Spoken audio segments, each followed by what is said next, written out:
83,500 euro għal rapport li Lena Malta talbet biex isirela ħalli l-estensjoni tal-Power Station ta' Delimarra tal-BWSC taqleb għal gas. Il-ġurnal Orizzont irrapporta kif ma' din l-ispiża mbagħad trid tiżdied spiża oħra ta' 60 miljun euro ieħor biex il-magni tal-Power Station jaqilbu għal gas. B'hekk l-ispiża totali fuq Power Station li għadha kemm bdiet taħdem mistenni titla' għal 252 miljun. Dan għaliex wara l-aħħar elezzjoni ġenerali l-Gvern kien iddeċieda li jħaddem Power Station bl-aktar fuel li jniġġes il-heavy fuel oil minflok bil-gass.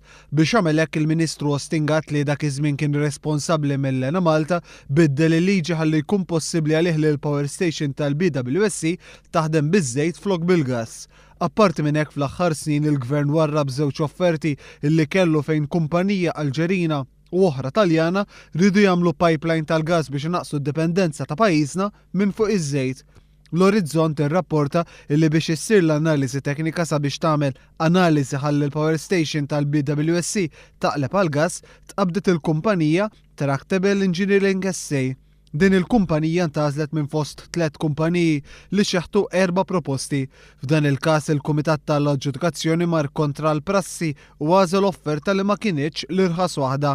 Fil-fatt l-irħas offerta li kien hemm kienet tal-kumpanija Gas Naturali Fennosa SA li l-valur tagħha kien ta' ftit aktar minn 100,000 euro anqas minn dik tal-kumpanija magħżula.